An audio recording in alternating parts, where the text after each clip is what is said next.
Buenas noches, bienvenidos a esta noche de disrupción legal. La Asociación de Abogados Digitales de Quintana Roo ha diseñado este video para conocer los beneficios y desventajas del padrón de telefonía móvil. ¿Qué mejor hacerlo de la mano de dos abogados y de un tecnólogo para que nos expliquen estas variables desde cada una de sus perspectivas? Sin mayor preámbulo, voy a presentarlos. Está con nosotros la licenciada Adriana Marisol Guerrero Herrera. Ella es egresada de la licenciatura en Derecho por la Universidad Anáhuac de Cancún. Actualmente está maestreando en impuestos por el Instituto de Especialización para Ejecutivos. En el ámbito laboral se ha desempeñado como secretaria de tribunales federales y actualmente labora en el Tribunal de Justicia Administrativa del Estado de Quintana Roo. Bienvenida, licenciada Adriana. Muchas gracias, amigo. También se encuentra con nosotros el licenciado Adrián Ernesto Sosa Ramírez.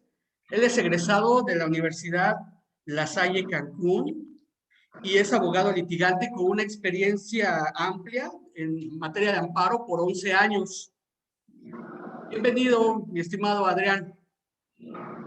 ¿Qué tal, maestro? Gracias por la invitación. Un gusto.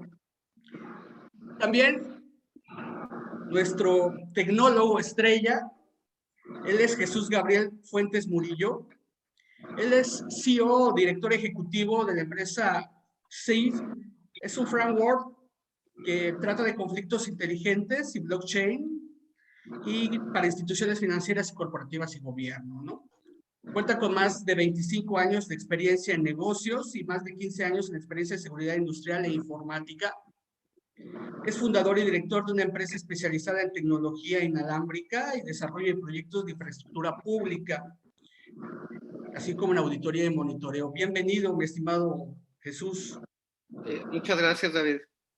Buenas noches. Buenas noches. Para ponernos en contexto y iniciar con esta dinámica, la intención de este video es generar conciencia respecto de los alcances que tiene esta reforma. Hay que recordar que el 16 de abril pasado se publicó un decreto mediante el cual se adicionan y reforman diversas disposiciones de la Ley Federal de Telecomunicaciones y Radiodifusión. En el caso de esta reforma, impactó, entre otros artículos, al artículo 184, en el que se prevé el registro obligatorio de cada línea móvil, con base en un padrón nacional de usuarios de telefonía para la activación de dicho servicio. Esto será en el entendido de que cada usuario deberá de proporcionar una identificación oficial, un comprobante de domicilio y datos biométricos. Esta reforma también impactó, entre otros, al artículo 15 y 176 de dicha ley en relación con las atribuciones del Instituto Federal de Telecomunicaciones. Este instituto será el encargado de instalar, operar, regular y mantener el Padrón Nacional de Usuarios de Telefonía Móvil. En la exposición de motivos se planteó la necesidad de esta reforma con la finalidad de inhibir la comisión de diversos delitos a través de equipos móviles. Bueno, vamos a dar paso a esta serie de disrupción legal y quisiera que la licenciada Adriana nos comentara su opinión. Muchas gracias, amigo. Pero antes que nada, te agradezco por la invitación que me haces. Me siento muy honrada por la invitación y por la presentación que me acabas de hacer. Y bueno, sin más preámbulo, no sé si me puedan ayudar a poner la presentación que preparé para apoyar mi exposición.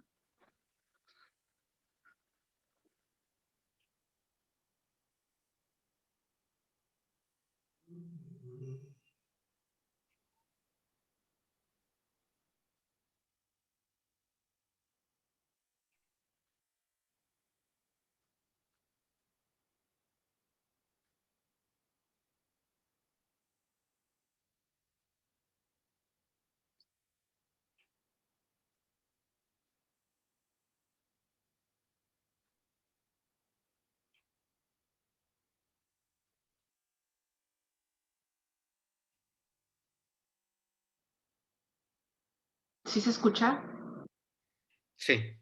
Ok.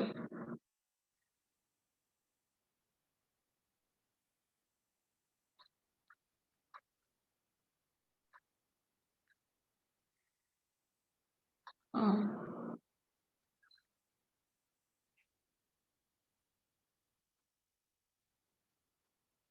Aún no veo la pantalla. ¿Ustedes sí la ven? No.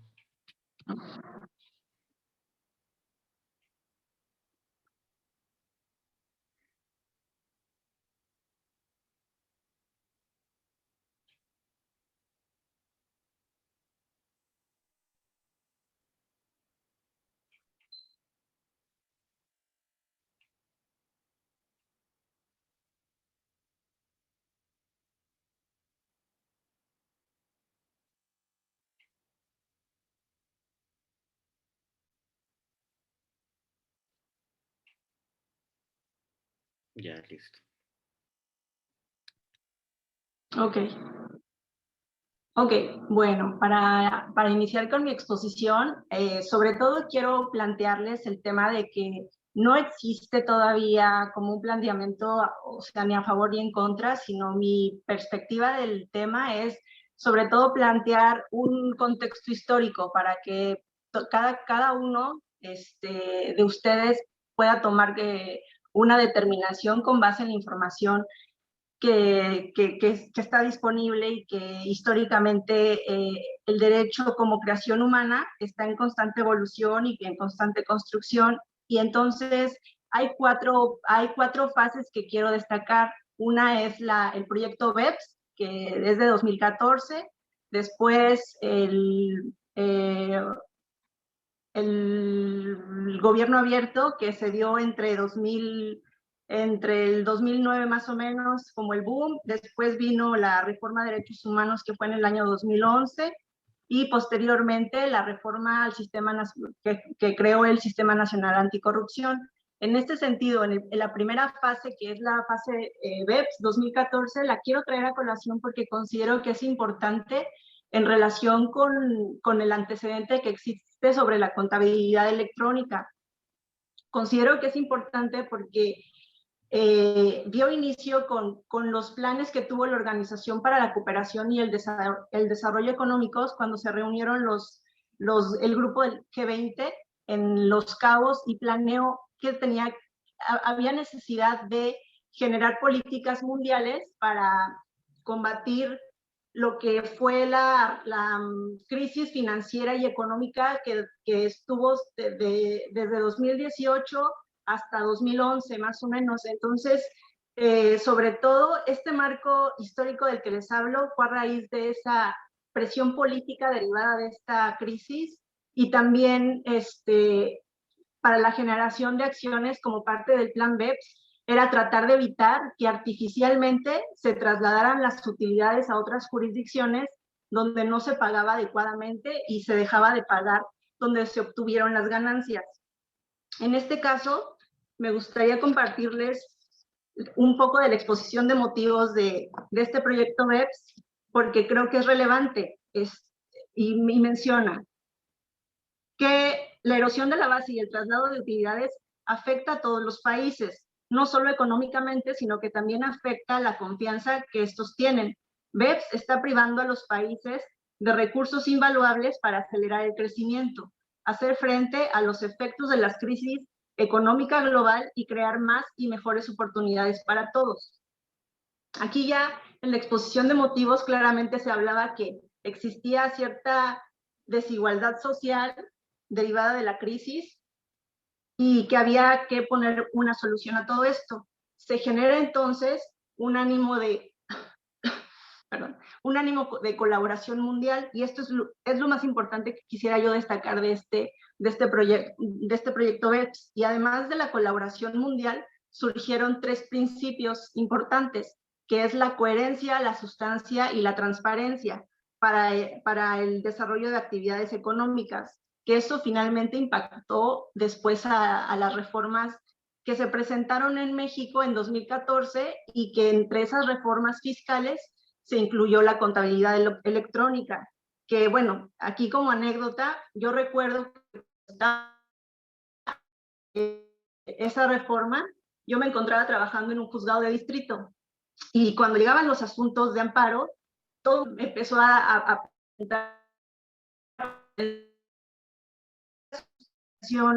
provisional y en su caso conceder la suspensión definitiva, y empezó el debate y finalmente lo que sucedió con esa reforma pues ya es historia, y el chiste ahora es una realidad que, o sea, que está en marcha esa nueva forma de fiscalizar por parte de la autoridad, que incluye las tecnologías de información.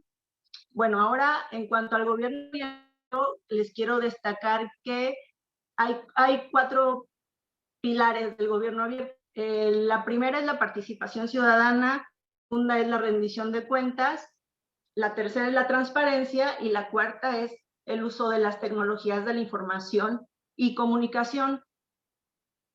Dentro de estas como 4 pilares, también se tiene que destacar unos principios que son, por ejemplo, la colaboración, la cooperación, que eso involucra a que toda la sociedad se involucre en la toma de decisiones para que finalmente, ante una sociedad plural y bien informada, pueda darse un Estado democrático.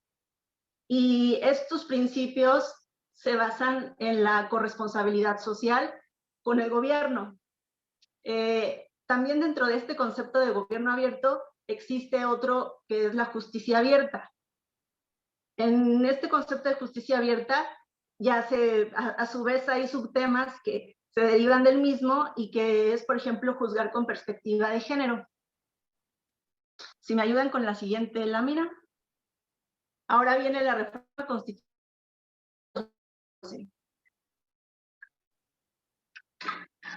Esta reforma constitucional básicamente es tan relevante en nuestro sistema mexicano porque dio cabida a un nuevo enfoque para hacer que los derechos humanos no solamente fueran una idea, sino que realmente se concretaran en la realidad en beneficio de todas las personas.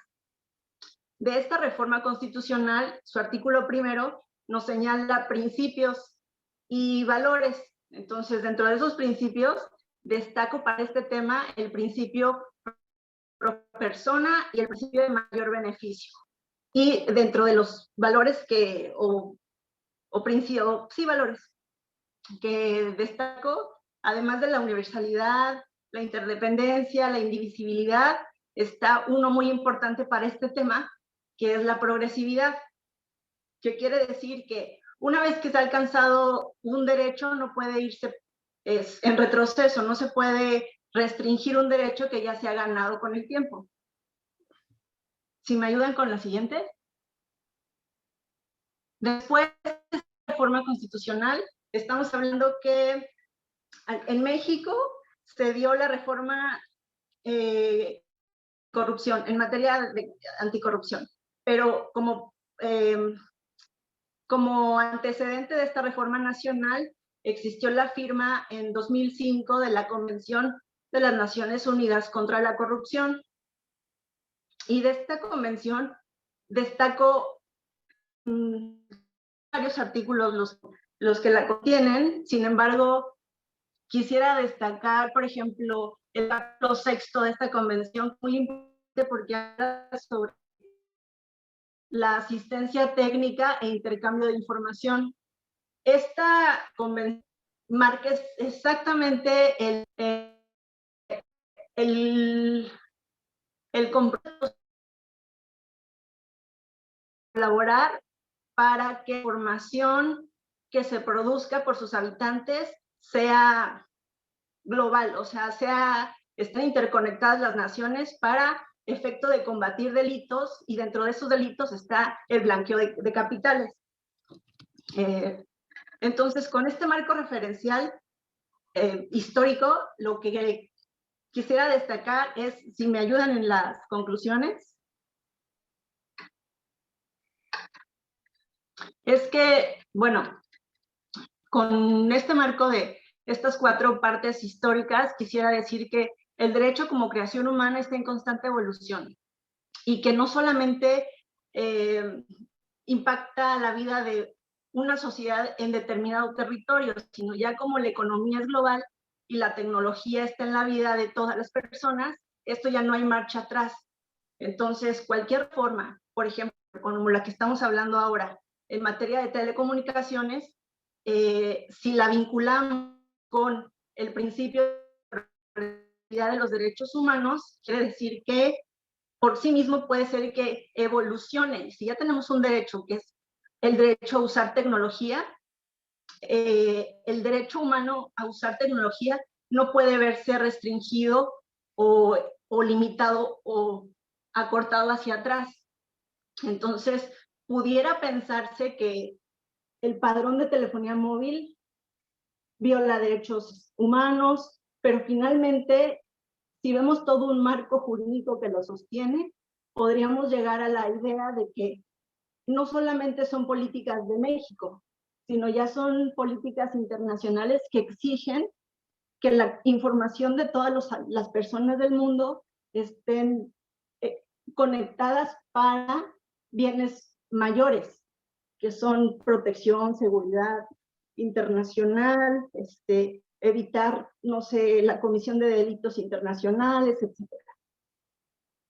Otra reflexión es que en materia de derechos humanos somos ciudadanos del mundo. No podemos pensar que una legislación nacional solo se quede impactando a los, sí impacta a los habitantes de aquí, pero los fines que persigue por los compromisos que ya tiene firmados México con otros países, al pertenecer al grupo de los 20, al haber firmado convenciones y tratados internacionales, estamos obligados a ir cumpliendo esos compromisos internacionales para asegurar que finalmente haya paz, no solamente en la sociedad mexicana, sino paz, se persigue que haya paz internacional.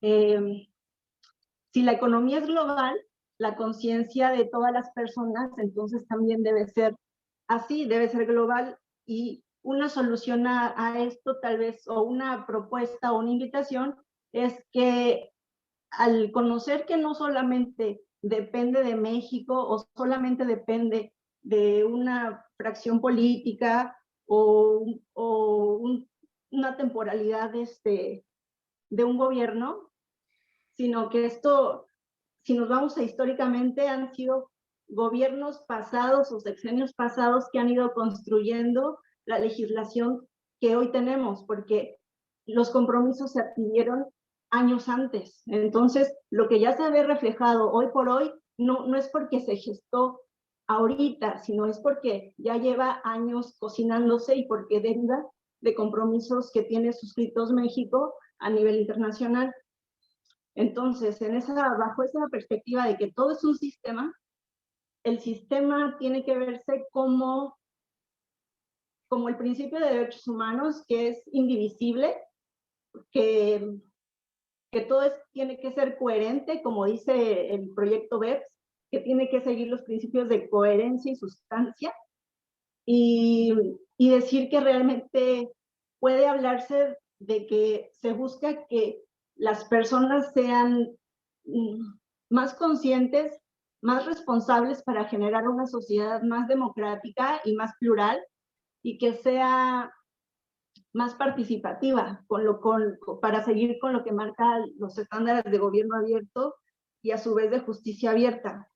Entonces, si vemos todo esto como un sistema, pudiera ser que en un argumento, si lo parcializamos, el resultado, si tú ves solamente una parte del problema, va a ser probablemente sesgado el resultado, porque no estamos viendo un todo. Entonces, mi invitación o mi reflexión de todo esto es que no solamente se vea la parte de los datos biométricos o que sea invasivo para la persona, o considerar que esos datos que nos hacen a cada ser humano único sea tan invasivo, porque finalmente a la par de esta obligación, también se han desarrollado obligaciones como en materia probatoria o en materia de que tenemos derechos humanos, en materia incluso procesales. Entonces, si esto como dato de prueba que se ofrezca tal vez en un procedimiento, puede ser finalmente el juicio lo va a resolver un ser humano como nosotros. O sea, no nos resuelve. Si tenemos una prueba obtenida por medios electrónicos, finalmente va a caer en una mente humana que va a determinar qué valor probatorio va a dar a la cuestión. Y otra cosa que después yo creo que va a tocar el tecnólogo es que la tecnología de la cadena, o sea, la blockchain es algo que no se puede, ya no se va a poder quitar. O sea, ya llegó y ya se va a instalar en los datos. Por ejemplo, el gobierno abierto te habla también de que los datos abiertos son para uso de todas las personas y son otro tipo de datos, sí, yo sé. No son datos tan sensibles, pero dentro de la cantidad de datos que existen, el tema es que como sistema de datos, la corriente es que se difundan, que sea abierto y que a la vez de que sea abierto haya también protecciones en los derechos procesales ante un juicio. Y finalmente quiero destacar que en un juicio también la persona somos mentes humanas y la tecnología no debe ser un enemigo del humano, sino debe ser ayudar a que la paz social sea realmente una realidad. Y esto sería por mi parte la intervención, con la invitación de ver en general el tema, no nada más focalizado en un punto, sino tal vez abrir la mente a las posibilidades que existen y a la regulación en materia internacional que ya nos rige a México y a nivel global en materia de derechos humanos. Y esto sería todo por mi parte y yo agradezco nuevamente la invitación a mi querido amigo David y a la Asociación de Abogados Digitales de Quintana Roo. Muchas gracias, Adriana. La verdad que una brillante exposición y principalmente podemos canalizar toda esta información en razón de los compromisos internacionales que el Estado mexicano tiene. Y pues nos vamos con esta idea que nos compartes, ¿no? Que pues el Estado mexicano, derivada de esos compromisos internacionales, se ve la necesidad de esta regulación. Bueno, ha sido muy grata tu intervención. Vamos ahora a analizar de la mano de nuestro amigo Adrián, la perspectiva que él tiene. Adrián, no hay que olvidar que es un abogado que se encarga ha estado promoviendo amparos en razón de este tema. Adrián, ¿qué nos puedes compartir desde tu perspectiva, amigo? ¿Qué tal, maestro? Muy buenas noches y agradezco la plaza que me otorgan. Relativo al procedimiento de amparo, justamente se están tocando primero hay que hacer la diferencia, ¿no? Entre los datos como tal, los datos personales, los datos biométricos. Aquí justamente se está planteando la cuestión de inconstitucionalidad en cuanto al registro, al padrón y como tal también a la captura de los datos biométricos que se están considerando. Los datos biométricos que tenemos son desde nuestro iris, nuestra cuestión facial, incluso nuestro ADN, nuestra sangre, y tienden a ser datos tan personales, tan sensibles, que carecería de cierto sentido que una autoridad los tuviera que almacenar y capturar. ¿Con qué fin lo harían? Se habla de la prevención del delito, se habla de que va a servir para que tengamos más los delincuentes. Basándonos un poquito en la historia, yo me acuerdo por ahí del 2003, si no me equivoco, cómo el IFE en aquel momento tuvo problemas de seguridad, alguna fuga de seguridad, y de repente millones de datos personales se fueron a una empresa llamada ChoicePoint. No sé si se acuerdan, pero en aquel momento empezaban a llamar por teléfono, empezaban a ofrecer, ya tenían toda la información de todas las personas que había recopilado el IFE y que de alguna manera llegó a Estados Unidos. Y el conflicto al principio era, lo compré de manera legal. Pero independientemente de eso, dio pauta a que exista como tal una protección a los datos personales. Y haya sido como haya sido, si fue un particular, si fue alguna concesión que se le diera a un particular, que lo haya extraído, esa fuga de información da un parteaguas hacia lo que puede pasar a futuro en esta nueva modalidad. Sí es cierto, hay que evolucionar, hay que ser progresivos, pero ¿estamos listos para ese salto? Y aquí lo que se está argumentando justamente es que actualmente se tienen los datos personales por las concesionarias de telefonía, pero digamos que un registro público como tal no existe, no a ese nivel de datos, ¿no? Incluso sabemos que una autoridad judicial federal, a petición de una misma autoridad, puede solicitar y puede autorizar la entrega de cierta información resguardada, pero debe estar debidamente fundado y motivado. Tal vez por ahí traten de manejar la misma dinámica en cuanto a que van a capturar todo, ¿no? Van a capturar toda la información, pero ¿por qué la genética? ¿Por qué el ADN? ¿Por qué el iris? Y estaba leyendo incluso en cuestiones del INEGI, e incluso también en Forbes, como prensa, que el robo de identidad es uno de los delitos que va a la alta. Entonces, es el delito que más se está haciendo.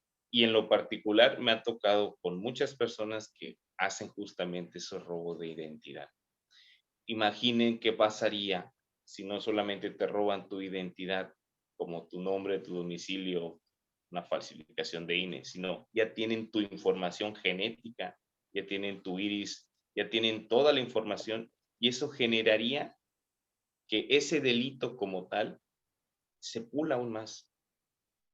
Para mí, en lo particular, llega a ser peligroso el hecho de darle demasiada información a la gente o tener demasiada información expuesta. Estamos muy acostumbrados a dar nuestra propia información a través de las redes sociales, y justamente nos gusta dar a los demás, ¿no? Decir quiénes somos. Las redes sociales cumplen esa función y es parte de esa globalización tal vez, o es así, esa globalización social. Sin embargo, aterrizando el tema hacia la inconstitucionalidad, yo sí considero, y mientras se elaboraba el delito, hay muchos que están circulando en las redes, incluso me tomé la molestia de agarrar algunos y analizarlos como tal, y son muy buenos en lo que quieren manifestar, sobre todo desde el 184, cuando lo quieren, quieren desglosar qué significa todo qué significa como tal el dato biométrico. Cuando empecemos a estudiar esto, yo me di cuenta sobre el tema de que puedan tener tu ADN, no suena tan viable. Si estamos hablando de datos personales, ese tipo de información tan sensible puede ser un poco complicado. No creo que se trate de una muestra de sangre como tal, pero sí de un código genético que se pueda, pues, documentar, ¿no? Ahora, también en el tema de la valoración, todos los datos, cómo se van a manejar, cómo se van a encriptar, cómo se van a almacenar. ¿El Estado tiene esa posibilidad de hacerlo o va a contratar a un particular? Y bajo ese supuesto, ¿qué va a suceder? El particular realmente tendría toda la información de todas las personas y pues como bien dijo la colega Adriana, pues el fin último, el ser humano como tal es el que termina utilizando esa información, para bien o para mal. Así como el juez dirime y resuelve, siendo humano, así quien tenga esa información también es humana y puede terminar en otro tipo de o unos nuevos delitos. Creo que por ahí está esta cuestión. Y cuando empezamos a ver cómo evolucionaba el tema de los amparos, me pareció curioso que un juez haya rebotado o desechado de plano 53 demandas de amparo. Y su argumento fue que debería ser considerado como heteroaplicativa porque todavía no hay un marco o una ley reglamentaria que regule cómo se tiene que hacer. Pero bueno, si uno se espera que se haga ese marco jurídico como tal, ya pasó los 30 días que el mismo código pero la misma ley te establece, y ya va a ser imposible poder impugnar esa ley, porque ya pasaron los 30 días que se establecen en la ley de amparo. Entonces, sí resulta un poquito contradictorio, pero pues, aún así es una decisión que se tomó y veo que es un juez en materia administrativa, así que pues debe de tener algún fundamento y algún argumento en cuanto a esto. Que yo sepa, es la única ley autoaplicativa que no se rige bajo los términos de autoaplicativo, porque como tal, técnicamente está diciendo que no, que esa ley no puede hacer bajo ese rumbo, que hasta que se creen las siguientes, las reglamentarias, ¿no? Cosa curiosa, pero bueno, yo sí considero en lo particular que es viable, que se puede promover. Sin embargo, digo, hay funcionarios y juzgadores que al fin y al cabo deciden que no es de esa manera. Y también como tal, la cuestión de los datos biométricos resultaría bastante contradictorio en cuanto a la violación de los derechos como tal. Ya sabes que en la Constitución se protegen los datos personales, se resguardan los datos personales. De una u otra manera tenemos que entregarlos, desde la licencia, desde que existe Plataforma México, desde que existe el INE, desde que existe, las cédulas que obtenemos en la Secretaría de Educación Pública, ya tenemos información. Desde que naces tienes una clave única de registro de población. Entonces, sí existe como tal esa información, pero no a un nivel de genética, no a un nivel de biometría, de facciones, de iris. Yo creo que ahí ya sería muy, muy peligroso dar ese tipo de información, porque una huella digital como tal, si ya sabes cómo es, jugando a imaginar, puedes colocar en el látex en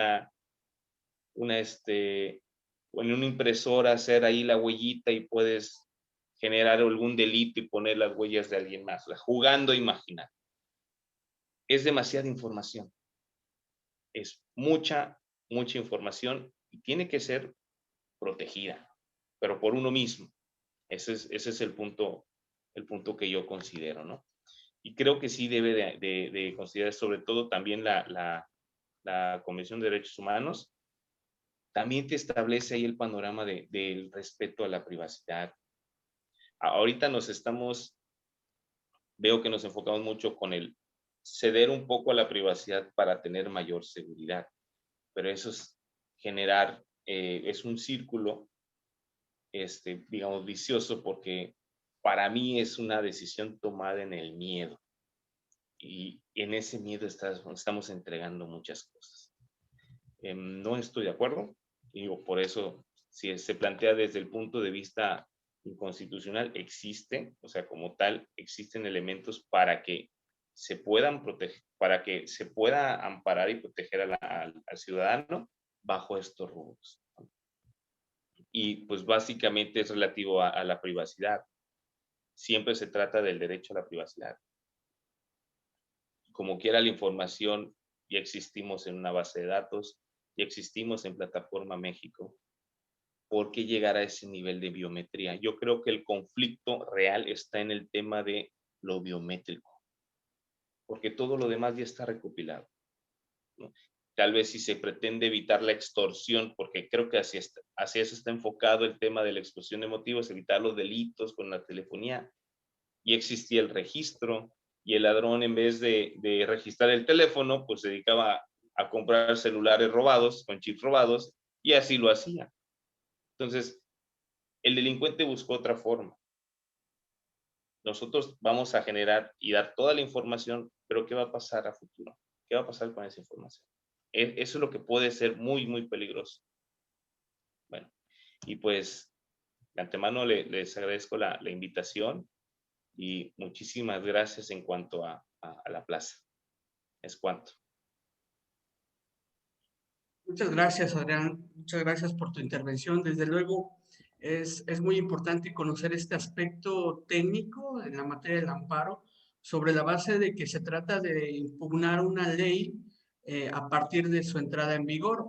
Lo curioso que tú comentas y que quisiéramos igual retomar es que en algunos juzgados de distrito especializados se ha estado planteando la necesidad de que la IFETEL o el Instituto Federal de Telecomunicaciones emita los lineamientos correspondientes y a partir de ahí, a partir de la emisión de esos lineamientos, es que se considerará la afectación en forma directa hacia los usuarios.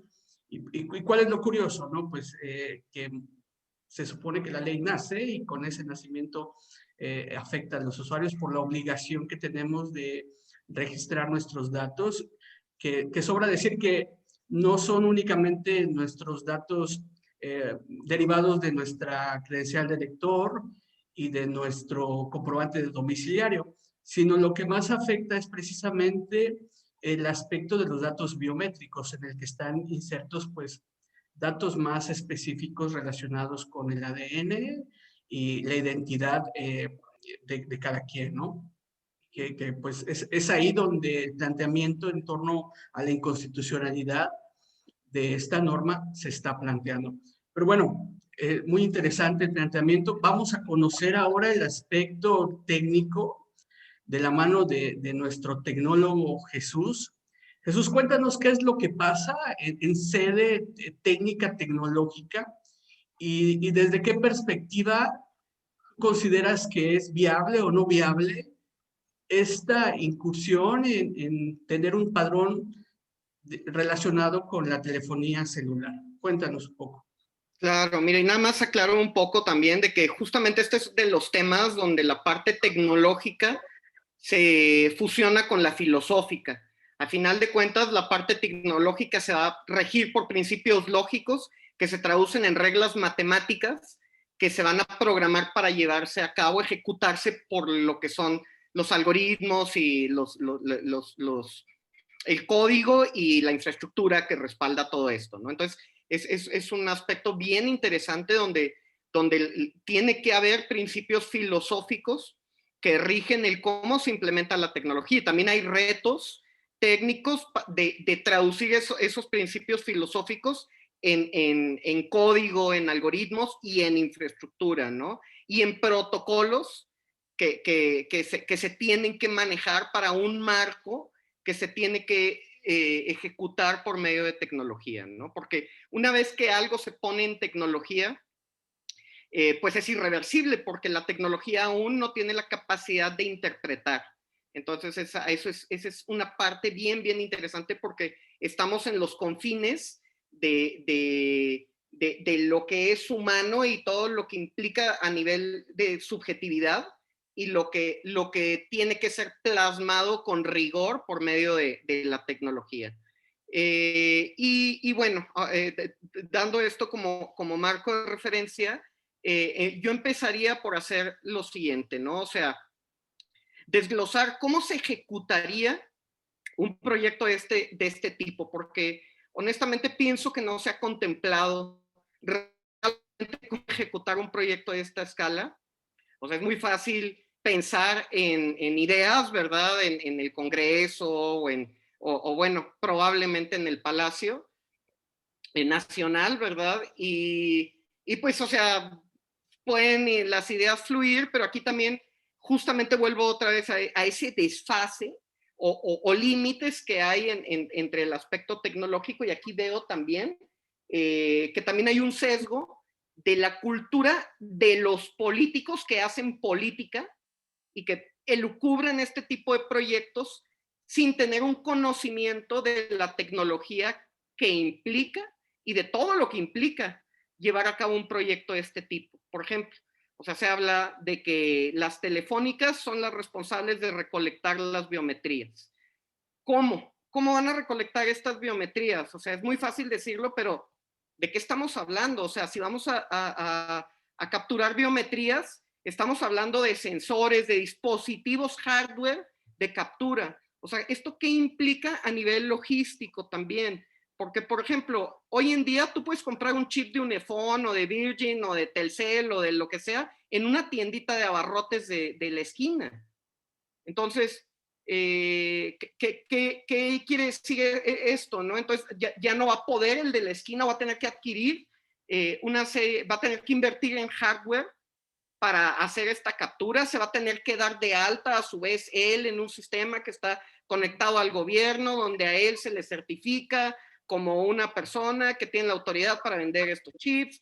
Y entonces ahí empieza ya el problema, ¿no? Estas personas entonces están dentro de una jerarquía que deben de tener ciertos permisos, que a su vez se deben acreditar con biometría, se deben de validar, etcétera. O sea, eso realmente no va a suceder. O sea, ¿cómo le va a hacer? ¿Quién va a ser el responsable de eso? ¿Telcel, Virgin? O sea, ellos van a tener que hacer esa inversión inicial para financiar que todos estos canales de ventas tengan acceso a esta tecnología. Y nomás estamos hablando de esa capita superficial, ¿no? Luego, el costo de esa inversión inicial, ¿quién la va a hacer entonces? ¿La va a subsidiar el gobierno? ¿La van a tener que invertir las telefónicas? Luego, eso nada más es la capita del hardware. Luego, toda esa logística, oye, hasta en changarros del tianguis te venden los chips. Y eso que entonces va a haber menos venta de esto, o sea, que no solo, o sea, tiene un impacto en la economía, tanto informal como formal. Hay gente que vive de esto, que van y ponen un changarro en el tianguis y pues ellos se van a quedar fuera de esta economía, ¿no? O sea, van a disminuir eso. Luego, la infraestructura. ¿Qué tipo de hardware? ¿Cómo va a ser la arquitectura de la infraestructura? O sea, ¿cómo va a ser? O sea, ¿realmente lo han pensado? Pues evidentemente no. Yo creo que se les hace muy fácil de que, bueno, pues Telmex, Movistar, pues ellos tienen forma, ¿no? Tienen infraestructura tecnológica ya. Pues bueno, no es tan fácil, ¿no? O sea, no solo eso, o sea, estamos hablando de que también implica no solo tener la capacidad tecnológica en cuanto a detener servidores, ¿no? O sea, hay mucha responsabilidad en el almacenamiento, procesamiento y resguardo de los datos de identidad. Otro problema, viéndolo desde el nivel de arquitectura de la infraestructura, si está centralizada, tiene un montón de conflictos. ¿Por qué? Que no es como exponer, ¿no? Si el SAT tiene nuestro iris y la huella digital, el INE tiene la huella digital, Repube están bien, no he visto que se defina, también van a empezar a recolectar una biometría. Sí, pero estas son organizaciones que están desconectadas una de la otra y nada más tienen datos biométricos. El concentrarlos todos, y es altamente conflictivo, ¿no? Hay que tener el contexto de la evolución de la identidad digital. O sea, ¿qué quiere decir esto? Que cuando empezó el Internet, o sea, cuando empezaron los sistemas, pues tú tienes tu credencial para entrar y usar tu versión de Windows y puede ser pirata o no, es irrelevante, ¿no? O sea, funciona como a nivel de un avatar, un seudónimo, y después a lo mejor hay procesos que son de seguridad, pero donde tú y las otras partes que participan son los responsables, ¿no? Entonces, esa es la primera fase de la identidad digital. Conforme va evolucionando y, por ejemplo, cuando la identidad digital, o sea, ya no es tan fácil porque la misma sociedad demanda que haya responsabilidad detrás de lo que hace una identidad digital en este nuevo mundo digital. Entonces, es eso por un lado, ¿no? Luego, pues las cuentas de banco, los teléfonos, la IP, empiezan a volverse parte de nuestra identidad, de nuestra representación digital, que ahora ya no solo está investigando curiosidades, ya no solo está, ¿cómo se llama?, curioseando, chismeando. O sea, ahora hay no solo ese de que la misma sociedad demanda que haya responsabilidad de quién hace, quién dice qué, sino también de que pues ya tenemos cosas ahí, algunos hasta trabajamos por internet y se necesita esa certeza de con quién estamos interactuando del otro lado. Y entonces, por ejemplo, vemos cómo pues ya empiezan a digitalizarse en el proceso de las últimas décadas los trámites de gobierno, los certificados, empiezan ya los certificados digitales académicos, los certificados de que estás en el padrón del INE, los certificados y todo esto. Entonces empieza a construirse ya un cuerpo digital que tiene una trascendencia y que tiene una repercusión, porque ya se vuelve nuestra representación oficial de nosotros en este mundo digital al que cada vez están más conectadas las cosas, ¿no? Entonces se vuelve mucho más importante la integridad de esta identidad digital, ¿no? Y lo vemos, por ejemplo, en casos como Cambridge Analytica, donde una compañía en teoría explota una vulnerabilidad de las políticas de Facebook para tener acceso a la información personal de millones de personas, al grado de que ellos desarrollaron una estrategia para influenciar psicológicamente a un sector de la población que estaba indeciso. Entonces, o sea, fíjate, ahí empezamos a ver las implicaciones que tiene y la responsabilidad que tiene, y luego encima concentrar los datos biométricos. La palabra de biometría viene de algo que es orgánico y que es único y que básicamente es esa como especie de ¿cómo se diría? Como nuestro holograma ahí en el mundo virtual, ¿no? Entonces, o sea, imagínate, alguien, o sea, se vulneran esas bases de datos que se quedan concentradas y entonces le das las herramientas a alguien para que te sustituya virtualmente, pero legal y oficialmente. O sea, entonces, o sea, deja tú hasta lo del fraude, los fraudes estos de teléfono. O sea, pueden sacar cuentas de banco tuyo, pedir créditos, o sea, sacar cuentas de redes sociales, abrir empresas en las Islas Caimán. O sea, se vuelve realmente problemático. Incluso creo que va contracorriente de los protocolos de lavado de dinero, porque en realidad genera más ruido al final por la forma en la que se puede vulnerar la información, ¿verdad? Entonces esto es algo bien interesante, ¿no? Luego, por ejemplo, pues estos son como problemas que tienen que ver con la arquitectura de datos, ¿no? Que no está claro, ¿verdad? Desde una perspectiva técnica, pues, o sea, queda claro que están haciendo política, pero a mí desde una perspectiva técnica me queda bastante claro que no saben lo que están haciendo a nivel técnico ni lo que implica. O sea, parte que no veo yo del discurso que hay tanto de instituciones privadas como el gobierno, que ni siquiera están al tanto de protocolos y estándares que ya existen, ¿no? Como los de GDPR, que ahorita también voy a explicar un poco. Y entonces, pues justo en el tema de arquitectura surgen varios problemas, ¿no? Que pues están en el aire y que se tienen que saber para saber cómo diseñar una arquitectura de datos, ¿no? Entonces, para empezar, ¿de quién son los datos? ¿Son del Estado? ¿Son de Telmex? ¿Son de quién son? ¿De una dependencia autónoma o del individuo? Y entonces, ¿cómo garantizas que sí son del individuo? ¿Puede acceder el dueño de los datos biométricos a sus datos biométricos? O sea, ¿se ha planteado una interfaz, una plataforma para que la misma persona pueda gestionar sus biometrías dentro de este sistema? ¿Puede controlar o saber el dueño de los datos biométricos cuando estos se consumen por el gobierno u otros organismos o empresas particulares? O sea, trazabilidad. O sea, ¿y tiene el derecho el dueño de los datos biométricos a tener esta trazabilidad sobre sus datos? ¿Quién puede consumir estos datos? O sea, ¿los va a consumir entre dependencias del gobierno o van otras personas a conectarse a este organismo para hacer validaciones, qué se necesita, se van a tener que certificar, qué tipo de credenciales debe tener dependiendo de todos los roles implícitos en todo este ecosistema de datos, y qué permisos tiene, sí, qué permisos tiene quien maneja la infraestructura de los datos. O sea, ¿quién va a manejar la infraestructura de los datos? ¿Es el gobierno, el tercero, etcétera? ¿Y qué puede hacer él con esos datos? O sea, ¿a qué tiene derecho, a qué no tiene derecho, no? Entonces eso tampoco se ha contemplado.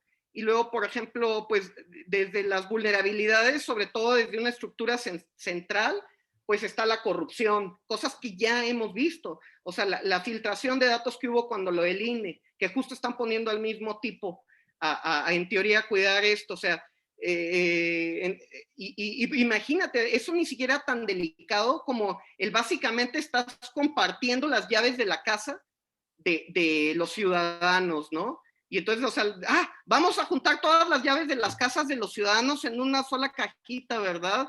Porque así el gobierno va a evitar que se las roben los rateros. Pues sí, ajá, pero al mismo tiempo estás poniendo las llaves de la casa, de las casas de todo el mundo en un solo lugar, ¿no? Entonces estás creando los incentivos para que te hackeen, estás creando los incentivos para que surjan mercados negros de datos. Por ejemplo, el robo de identidad, hay muchas maneras muy feas en las que puede suceder. Por ejemplo, en el país que vivimos, o sea, el robo de identidad puede implicar mutilación, puede implicar secuestros, ¿no? O sea, imagínate, o sea, tú tienes una persona que es mayor de 18 años y que es un niño de la calle, lo puedes básicamente convertir tu esclavo para estar usando su identidad para cometer delitos, ¿no? Entonces, o sea, imagínate, o mutilación. Agárrate otro niño y córtale un dedo para hacer otra cuenta. ¿Sí me explico? O sea, digo, vamos, mi trabajo es pensar también en estos escenarios, ¿no? Y se me hace muy, muy delicado, ¿no? Y entonces, pues imagínate, y eso a su vez, pues genera mercados negros de datos y hasta de personas, ¿no? Puede haber tráfico de personas, incentivar tráfico de personas, esto es súper delicado, ¿no? Y luego, eso sin contar la explotación de datos, como lo que le pasó lo de Cambridge Analytica, ¿no? O sea, imagínate así como se filtraron las bases de datos de línea donde se te filtra esto, que tiene información más delicada, pues, o sea, imagínate, o sea, porque no solo es esa parte de si te pueden robar la idea o no, sino también, y esto es algo que hay que poner sobre la mesa, es una realidad que mediante toda esta información pueden hacer una especie de propaganda que es moderna, en la que pueden influir psicológicamente sobre las personas. Entonces, y esto, bueno, ya se ha comprobado que Facebook lo hace, ¿no? Facebook tiene la capacidad de ponerte de mal humor, porque ellos descubrieron que si te ponen de mal humor, eres más propenso o proclive a dar clic en los anuncios, ¿no? Entonces, o sea, imagínate, y eso es una realidad ya, o sea, esto no es un riesgo hacia el futuro, o sea, esto es una realidad que ya sucedió, ya se sabe, ya hubo, ¿cómo se llama? Pues personas que trabajaban en Facebook que lo denuncian, ¿no? Que esto sucede. Luego, y bueno, ahora está también el otro tema, ¿no? La explotación por parte de un Estado totalitario, que ya también no es así de que podría pasar, está pasando en China. En China, si tú criticas al gobierno, el gobierno puede decir, ¿sabes qué? Pues ya no puedes rentar esa casa de lujo, ya no puedes hacer viajes, ya no puedes nunca vas a poder tener una promoción porque tu rating que te damos no alcanza, ¿verdad? Y el gobierno pues te puede quitar el rating de ellos, ¿no? Porque al estar centralizado todo ese poder, pues ellos podrían hasta desaparecerte. Ya de repente no puedes vivir en una zona decente, no tienes acceso a crédito, no puedes viajar, no te pueden contratar en N cantidad de casos, y que, vamos, seamos realistas, en este gobierno, pues eso es algo que podría suceder, ¿no? Y que eso es algo bien interesante, que a pesar de que sí tenemos parámetros globales, también tenemos parámetros globales para mal, ¿no? Como el caso de China, de Cuba, de Venezuela, donde pues eso está siendo explotado para crear, o sea, en cierta forma deshumaniza a la gente, ¿no? Que participa de este tipo de regímenes. porque pues los amolda a la fuerza, a tener una ideología, a tener incluso conductas y pensamientos, ¿no? Entonces, a mí se me hace gravísimo. Otra que también hay que tomar en cuenta el estándar de la GDPR, a raíz de los modelos de negocios como Google y Facebook, donde ellos hacen negocio a costa de vender tus datos, en la Unión Europea, pues ya se hizo un estándar que es el GDPR sobre cómo se deben de tratar los datos. Y uno de los principios básicos de este estándar es de que el dueño de los datos debe ser la persona. Y entonces, si yo te comparto mis datos como institución, tú los puedes tener mientras yo diga, pero yo tengo justamente ese control. Entonces, ellos ya han contemplado que cómo debe de ser ese manejo de la data, ¿no? Si yo te digo, ¿sabes qué? Quiero que borres mis datos de tu institución, ya se menciona en nuestro contrato y todo, y los tienes que borrar. Entonces, esto es bien interesante, ¿no? Otra cosa importante de la GDPR, que es el primer estándar que existe para proteger los datos, que si lo analizamos en realidad va en contraposición con lo que hace China. O sea, China es el dueño de esa data y la explota como quiere, y por otro lado, en Europa se está protegiendo que la integridad de los datos sea de las personas que son dueñas de las biometrías, ¿no? Y entonces, en la GDPR se establece también que tú como institución, yo te di mis datos porque los necesitas para hacer tu due diligence y todo lo demás, y tener mi seguimiento de KYC, todo, políticas de lavado de dinero, etcétera. Pero en el momento en el que yo te digo, me la tienes que regresar y borrar de tu base de datos, no solo eso, o sea, yo te la di a ti como banco por un crédito o lo que sea, pero tú no tienes derecho a compartirla con la seguridad ni a venderla a ningún otro lado, ¿no? Entonces, si en efecto se comprueba que eso sucede, hay una violación, ¿no?, a estos estándares.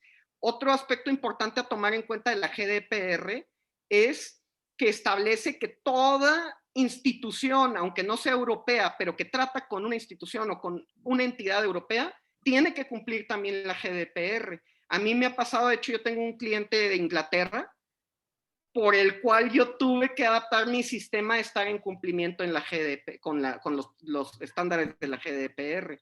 Entonces, todo indica en el tema de identidad que todos los estándares que se irán estableciendo, Estados Unidos mismo no lo ha hecho, pero todo apunta a que van a irse por el camino de la GDPR. Por otro lado, otro antecedente interesante que va muy en esa misma línea es otro estándar, pero civil, que se llama ID 2020. Y justo también establece 4 principios básicos para el manejo de la identidad digital. Que sea privado. O sea, que tú puedes determinar ¿cómo se llama? O sea, tú el receptor de derechos, eres el que determina con quién sí, con quién no. Que sea portable, o sea, que pueda esta identidad digital, o sea, que yo me la pueda llevar al banco o a la aseguradora o al gobierno o a lo que sea que me pida este tipo de trámites, pero que yo tenga, que el protocolo o estándar que me permita tener esta identidad digital, que me permita que sea portable, que sea persistente. Esto quiere decir que pueda trascender a lo largo de los años, ¿verdad? Y que sea mío y que siga teniendo, o sea, por los mecanismos que se usan, que pueda seguir siendo válido a lo largo de los años.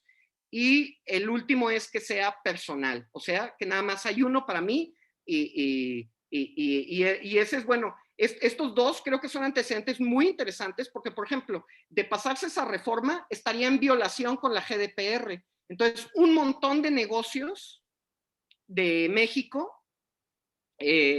¿cómo le harían para interactuar en negocios con entidades europeas?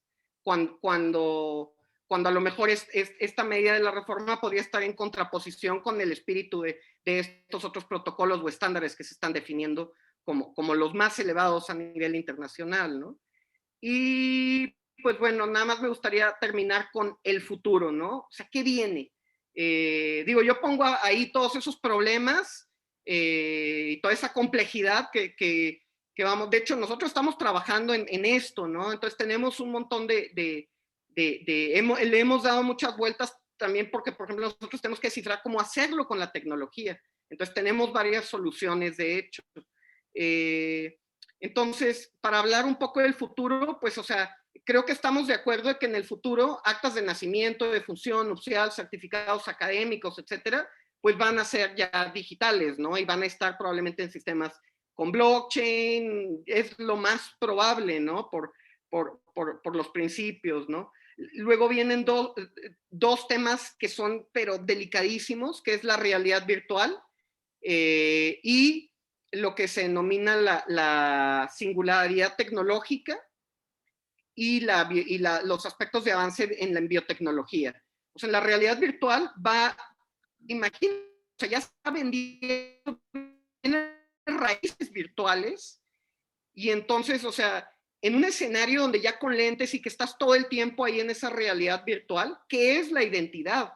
O sea, ahorita estamos hablando de biometría y es como fácil todavía digerible decir, bueno, pues claro, o sea, tu cara, tu partes de tu cuerpo son únicas, pero estamos hablando de la identidad a partir de un cuerpo.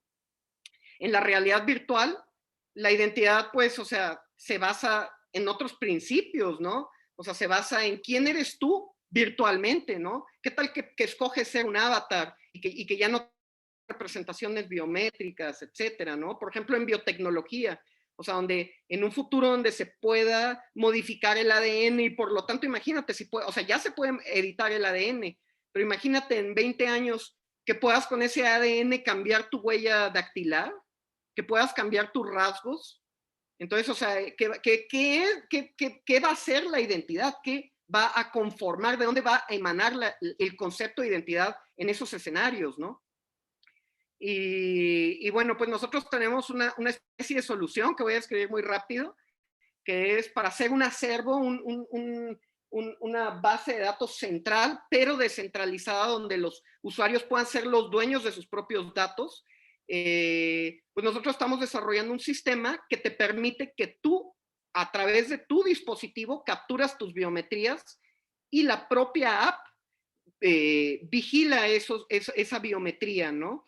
Nosotros lo que hacemos es encriptar esos datos para garantizar que siempre sean los mismos y entonces te generamos una llave y esa llave es tu representación digital y ya no tenemos que usar tus datos biométricos. Entonces ya no están vulnerados. Otro esquema es esos datos biométricos, esos archivos, partirlos en pedacitos y encriptar cada uno de los pedacitos y dividirlos por algoritmos aleatorios en una red, pero al azar. Entonces tú no sabes dónde están todos los pedacitos distribuidos y cuando se lo vas a compartir, por ejemplo, un banco, tú le puedes dar la llave para que él pueda recomponer y jalar y saber dónde están todos. O sea, esto, obvio, se hace en automático, pero esta es una forma en la que se puede también no vulnerar los datos. Otro es un protocolo que se llama Zero Knowledge Proof, que es como prueba de cero conocimiento, donde tú le preguntas a este sistema que ya conoce tus datos,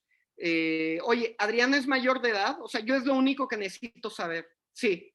Y nosotros sabemos porque ya le validamos todos estos documentos, etcétera. Entonces, ¿qué más necesitas saber de Adriana? Oye, pues nada más quiero saber si su título de universidad es válido. Sí, sí es válido. Y esto es lo que te decimos, sin tener que exponer los datos tal cual. Entonces, por ejemplo, esos son pues mecanismos, para garantizar que la misma infraestructura soporte el que tú seas el dueño de tus datos, y segundo, que te dé esa conectividad y trazabilidad para que puedas interactuar en el mundo real digital sin tener que vulnerar los datos, ¿no? Y bueno, pues ya yo con eso cierro, creo que ya es más que suficiente y pues espero haber contribuido al debate. Muchas gracias. Muchas gracias, Jesús. Invariablemente una gran aportación en tu intervención. Podemos notar que el tema se centra principalmente en la arquitectura de la infraestructura de la identidad, ¿no? Porque No hay que olvidar que constitucionalmente el artículo 6º de la Carta Magna, el apartado A, la fracción segunda, establece que el Estado tiene obligación de resguardar la identidad de todos los sujetos y desde luego eso se vería comprometido dada lo cuestionable de esta arquitectura de la identidad, ¿no? Y solamente ya para concluir, retomando las ideas de cada quien, entiendo que desde la perspectiva mundial, por los compromisos que tiene el Estado mexicano a nivel internacional, es que se hace necesaria esta reforma en razón de globalizar al Estado mexicano y ser competitivo, ¿no? Y también entiendo que la gran afectación que surge derivada de esta reforma es en torno a la incursión de ingresar los datos biométricos a través de un padrón que ya nos comentaba Jesús que su arquitectura es cuestionable por la facilidad de que puede ser vulnerable y que la necesidad que tiene el usuario de que el Estado le garantice que se vulneren esos derechos respecto a su identidad es la que se vería comprometida, ¿no? Porque todavía el Estado no nos dice dónde van a quedar esos datos y quién será el dueño de esos datos, ¿no? Una vez que se ingresen a este padrón, si yo tendría la posibilidad de decir, ya bórrame del padrón, ya no quiero estar ahí, quiero salirme de este padrón, obviamente con las consecuencias que tal vez ello implica que te cancelen tu línea telefónica, ¿no? Entonces, vaya, hay mucha tela de dónde cortar. También estamos en lo cierto que este es un tema que pues la Corte es la que tendrá que decidir, la Suprema Corte es la que tendrá que decidir de fondo cuál es la perspectiva que debe de prevalecer. La necesidad de hacer este video a través de la asociación es de generar conciencia de que todos los usuarios, no solamente los abogados, todos los usuarios que de la telefonía se den cuenta de que existe esta voluntad de querer participar con el resto de la población, de generar estas expectativas y que tomen conciencia de que estamos en una era tecnológica y que el Estado debe de garantizar nuestros derechos. Les agradezco desde luego el tiempo que han retomado y les invito a todos los que nos están viendo a que nos aporten más ideas, nos generen más inquietudes para que también a través de estas participaciones con especialistas podamos también nosotros ir retomando otros temas. No olviden seguirnos a través de las páginas de Facebook y de Instagram. Somos la ADATCRO. Les agradezco a todos. Que pasen muy buenas noches. Saludos.